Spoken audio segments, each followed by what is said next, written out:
Hey guys, it's Taylor, and welcome back to my channel. Today, we are going to be doing top 5 classics that I wish had modern adaptations. So, if you don't know, and if you haven't heard me mention it like 1,000 times, I was, past tense now, that's weird, an English major in college, so I had to read a lot of classics, and sometimes when I was reading these, I was thinking, oh hey, I love the Lizzie Bennet Diaries. There's that modern day Jane Eyre web series that happened a couple years ago that I really liked but never finished. Emma approved. It's a great, the whole video vlogging series is a great way to get modern adaptations out there. So I'm going to discuss some books that I wish had modern adaptations. Because you know I'm not going to just not mention Jane Austen in any video ever. We're going with Jane Austen's Persuasion. If you don't know, this is my favorite book of all time. I love it. It had me in tears by the end of it. I really need to reread it. But this book is so sweet, so cute, and so short. You could really expand on all of the characters, especially Anne Elliot and Captain Wentworth. If you don't know what this book is about, it's about a girl named Anne Elliot who was being courted by this man named Frederick Wentworth, but Anne was rich, Wentworth was poor, her family disapproved of the match. So Anne broke up with Wentworth. A heartbroken Wentworth goes off to the Navy and makes his fortune there. Anne Elliot's family becomes destitute. Anne Elliot becomes, I guess, a spinster at 27, and she's lost her youth and she's no longer vibrant and beautiful anymore. And Wentworth comes back looking for a woman, but then he's like, "No, Anne, not again. You broke my heart once. I don't want to look at you." So the two of them have to kind of find a way to come back to each other. And of course, because it's Jane Austen, you know it's going to have a happy ending. There's going to be a lot of laughs, a lot of tears, a lot of love. This would make a perfect adaptation. I'm sorry, we've got another Jane Austen book. I'm sorry. This next one is Jane Austen's Northanger Abbey. If you don't know what this book is about, it's about a young girl named Catherine Morland who's obsessed with becoming a heroine from a gothic novel, and she meets this hot guy named Henry Tilney, and basically he takes her to his home, which is called Northanger Abbey, and Catherine is determined to find some sort of mystery or horrible secret in this home so that she could become a gothic heroine. I think this would be a great sort of Halloween mini-series. You could do a lot, I guess, with a sort of fake gothic mansion or haunted house and have her be obsessed with like Twilight or the supernatural. You could really modernize this book, and I think it would be really cute.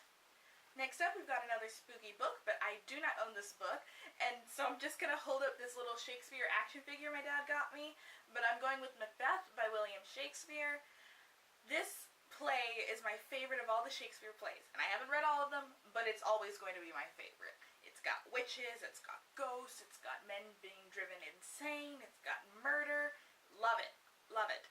So, what I'm thinking for this adaptation, you kind of have maybe like a high school jock and his cheerleader girlfriend, and they just up and murder the quarterback so that he can become quarterback or captain or whatever football does. I don't know. Ooh, we could do hockey. I understand hockey. But anyway, and then they're like haunted and there are witches, but these witches are, I don't know, science majors, STEM majors. I don't know. I'm not the one writing these series, but this is what I want in my head. Maybe. I could just go for a full-out adult corporate thing. And before anyone says anything in the comments, I know there's like a chef's, like a modern day chef reimagining that I do want to get to eventually, but I'm not as interested in chefs as I am in maybe corporate America. That would be interesting. Or politics, you have House of Cards, which is a whole other discussion. I'm gonna get back to you on this one, because I really like this idea. Next up, we've got The Bluest Eye by Toni Morrison. This is a very complex book. It's about, how black identity, beauty standards, how black people are held up to westernized beauty standards, and how they tend to fetishize beauty standards. This is about a young girl named Peccola who aspires to be white and wants blue eyes and blonde hair and to look like Shirley Temple or all of the white dolls that she wanted as a kid. And it's very tragic, and it's very sad, and it's not a happy book. But I think this would make for a very powerful modern adaptation because it is still relevant to the time.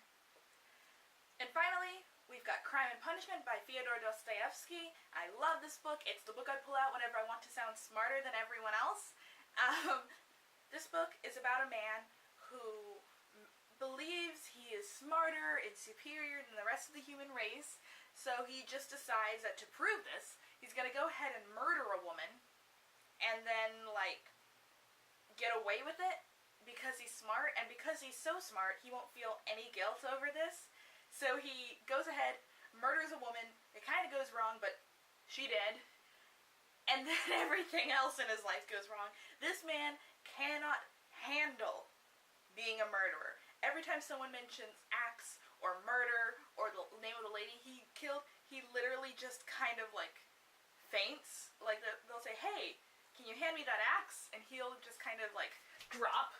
And for some reason, it takes everyone so long to figure out that he was the murderer.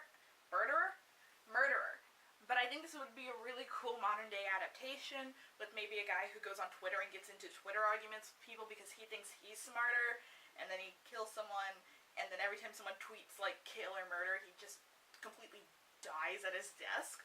I think there could be some really funny social commentary in this, like maybe he's one of those well actually guys. I think there are a lot of great comedic possibilities in here. So that was my Top 5 Wednesday, Top 5 Classics I Wish Had Modern Adaptations. Let me know what yours are in the comments down below, and if you do Top 5 Wednesday, let me know, because I'd love to see what your classics that you wish you had modern adaptations in were. Wow. Thank you so much again for watching, guys. Why can't I speak today? Don't forget to like, comment, and subscribe. Click the notification bell, which is something I never thought I'd have to say, but the YouTube algorithm is weird, so go ahead and click the bell. And thank you so much again for watching, and I will see you all in my next video, guys. Bye.